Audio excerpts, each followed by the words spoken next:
Hello there, this is vaguely helpful how to play Last Train to Wensleydale.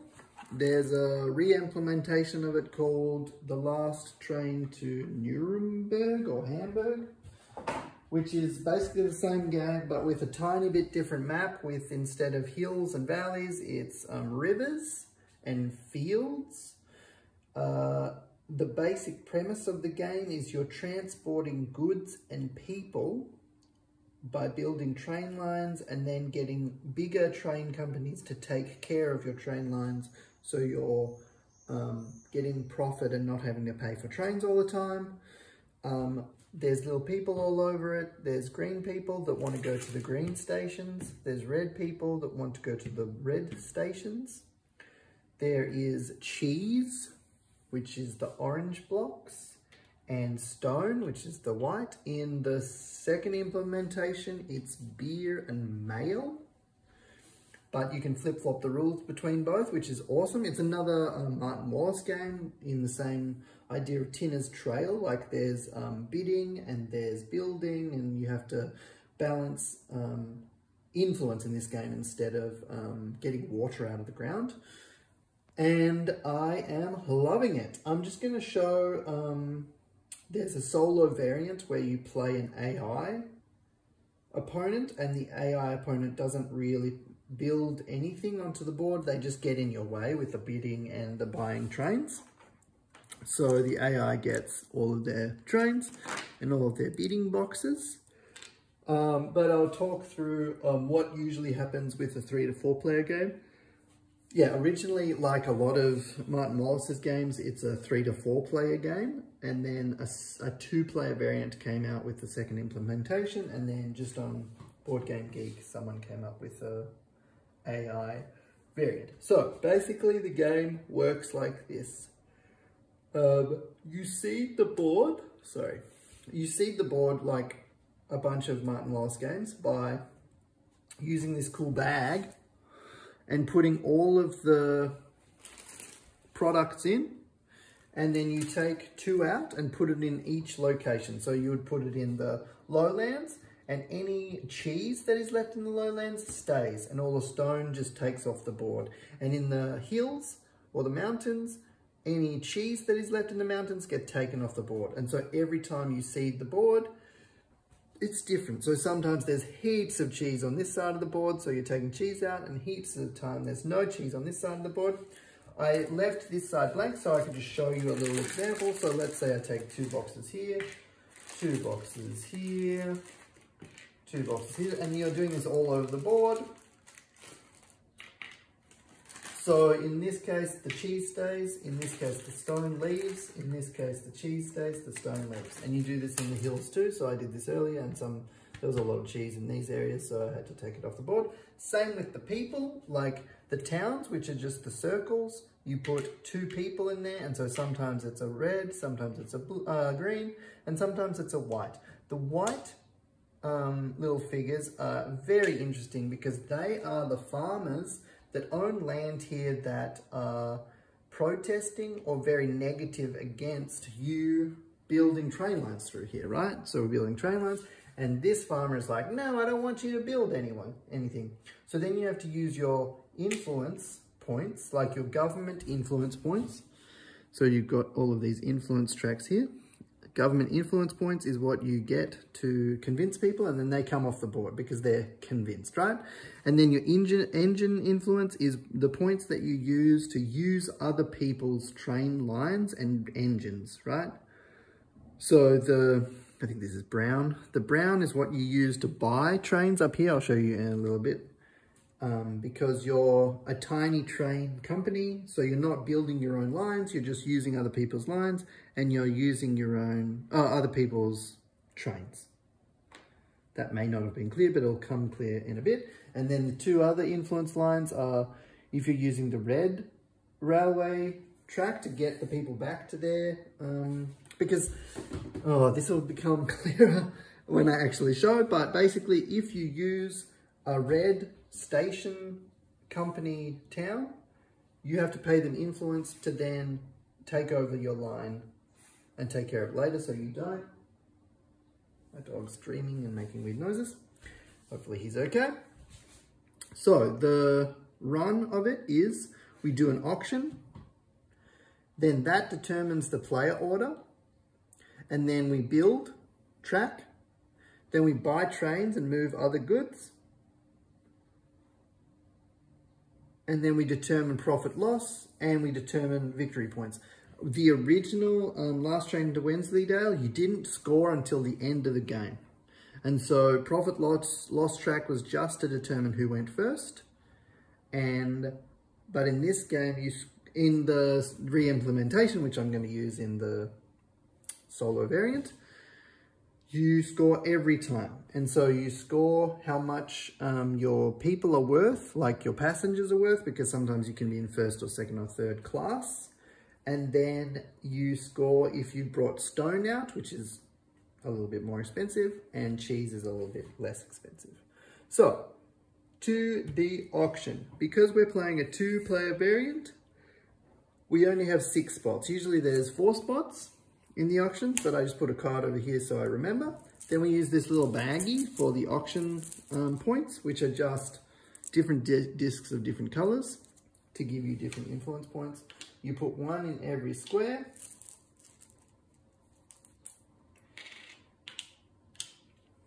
And then the AI goes first, and they roll a 6-sided dice. And so their first roll is 4. And so we go 1, 2, 3, 4. And they have to bid a minimum of 3 on the top and minimum 2 on the bottom. And so they just put 3 in there. Now I get to go. So if I want this square, I have to bid over them and put 4. And then the AI gets to go again. But I don't think I want that. I think I want red. Do I want red? No, I don't want red. I want green. I'm going to get a whole bunch of cheese. So here's some green. Then the black rolls again, and they roll a 6. So then they pay a minimum bid of 2 in the 6. And if I want to go over that, which I might in fact, because that gives me more train junk. No, I'm going to bid over here. Oh yeah, these boxes, you have 15 all up, but every turn you pull out 12 at the start of the round, and that's how many influence points you have later to build track as well. And so you don't necessarily want to bid a lot. Because I've overbid that, the black team gets to roll again, and they roll a 3. And that's the end of the auction. So as soon as 2 squares are full each, the auction finishes. And that's the same with a 3 and a 4-player game. But they just have more options over here. And so like Tinner's Trail, there can be a bidding war, but a lot of the time in the AI that I've found, it's just like boop, boop, boop, and you're finished. Then you figure out what influence points you've just won. And so in this, you get 1 red, 2 green, 1 brown, and then they come off the board and you don't get to use them. Blacks don't get any influence points. They just get in the way. They're not actually building anything, so there's no point in determining theirs. 2 brown points, 1 red, 1 green. So in an actual 3-player game or 4-player game, you would have your own little discs on here. Like there'd be a blue disc and a black disc, and it'd go up and down. And that also determines who goes first, because whoever's on top goes before. And then you determine the player order here. But because I'm the only one playing, and the blacks just get in the way, so then I can also get rid of these, because I don't need those anymore. So then the next phase is, so these are the influence points I have to spend this round. So I can only convince 1 person if I need to by the government. I can buy up to 5 engines points, and then I can influence the red and the green 3 and 4 each, but that'll make sense in a bit. So now I get to build my track.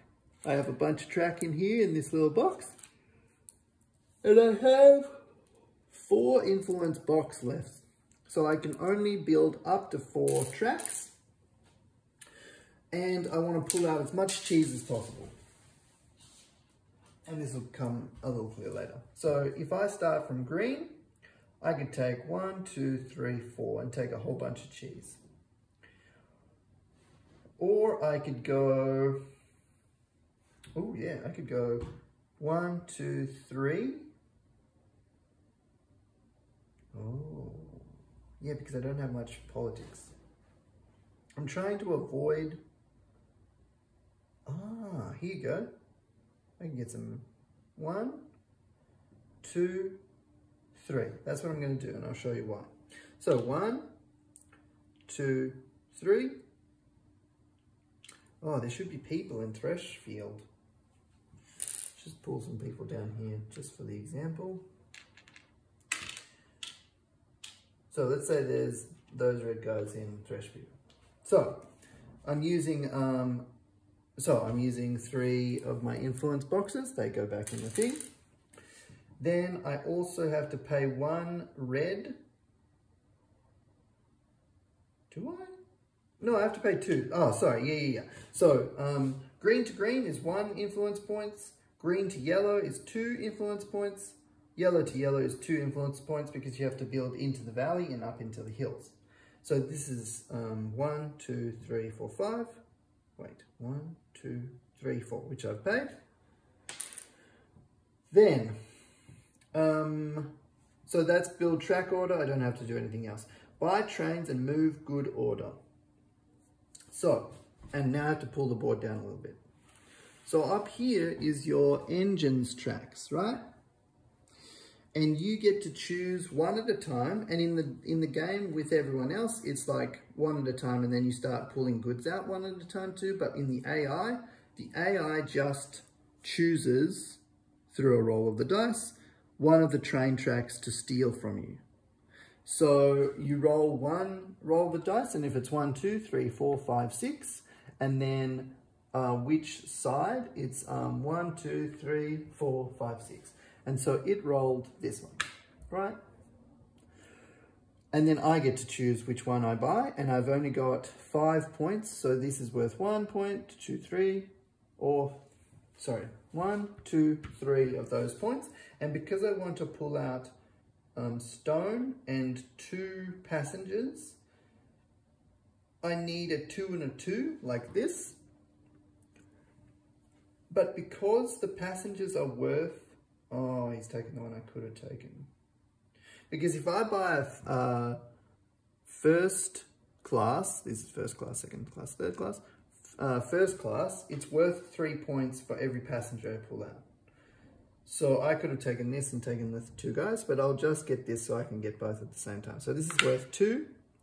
Engine influence, 1, 2. And then I pull out everything I need. So I pull out the 2 passengers. That'll be worth 2 points each. I pull out 2 stone. That's worth 2 points each. And that's my whole turn, because I can't pull out anything else. Because the green can't go to a red. It has to be connected to a green station. Oh, hang on, is this in there? I'm just going to push this up again. Oh, yeah. So whilst we're still on the train. So then the AI can buy another train, and it would determine between the 2 lines that you haven't chosen from, because that stops you from getting 2 trains, because you can only have 1 in each line. And then I can buy another one, but because I don't want to, because I can't pull anything else out, I'll stop there. Then the next part is the takeover. So you want to give the green or the red tracks your tracks, so that you don't have to pay for them anymore. Because the more stuff you have on the board at the end, the less profit and loss you have on the track. Which with the AI doesn't make so much sense, because you're not trying to get first player privileges. And I think the rules need to be tweaked a little bit there, but I'm just showing you because in the actual game this is quite important. So at the end, you determine your profit. And so this is worth 2, 4, 6, 8. And then you minus how many tracks you have on the board. So 3. So that's 5. So then the profit and loss track becomes 5. And so in a 3 and 4 player game, if you're further up the profit loss track, you get to go first. And then sometimes you're in the minuses because you built too much track or whatever. And then in the takeover, if you have built a line from one town to another town, you can give all of this to the appropriate line. And it's worth 1 influence point per 2 tracks. So if I want to give all 3 of these tracks to the red line, I have to pay 2 influence points, which I have, 1, 2. And then you physically take your things off the board so that next round you don't have 3 tracks just waiting there. Now, sometimes you wouldn't give that to the red track because you want to pull stuff out. Like here, if I didn't have enough money to pull out all of this cheese, but I had tracks to all of this cheese, I could wait another round and just take out more cheese, but I would just be paying for that track secondarily. But if you want to take red guys out of here and then blue guys out of here, you don't want to leave track out for too long. And then that's the end of the round. So then you take these off the board and put it in front of your play place. Take all the trains off and you start again by doing another auction with different discs, right? So you're getting different stuff every round. And so these tracks go up and down, this profit and loss track goes up and down. You're pulling heaps off the board. And then at the end of the game, there's a turn tracker because there's 4 rounds for a 4-player game, there's 5 rounds for a 3-player game, and the 2-player game goes to a 5 as well. And then at the end of the game, the end game scoring is better if you get groups. So if you have 1 red, 1 white, 1 green, and 1 cheese, you get 2 points for that collection, as well as 1 point for everything else. And then the secondary reimplementation, that's the word, put some more different pointage in there, but in the original, that's the only way you could score, by getting groups and getting a lot at the end. And so you can score during each round more points, and you can do this for more points, and then whoever has the most points at the end wins. I think, in hindsight, I think the profit and loss track could have been used differently to make more scores each round, but it's cool that that does determine the player order, so if you really want to, you can get in front. Yeah, I really like this game. Like, it's oddly entertaining for me, and it's nice that there's a solo variant that I can mess around with, and I really want to get it to the table with some friends, because I'm curious how competitive the auction will get, and then how strategic you can be by getting in the way of everyone. Because this is only 1 track, right? But if you had 4 players tracking all over the place, how far into the mountains would you get? So yeah, that's Last Train to Wensleydale by Martin Wallace.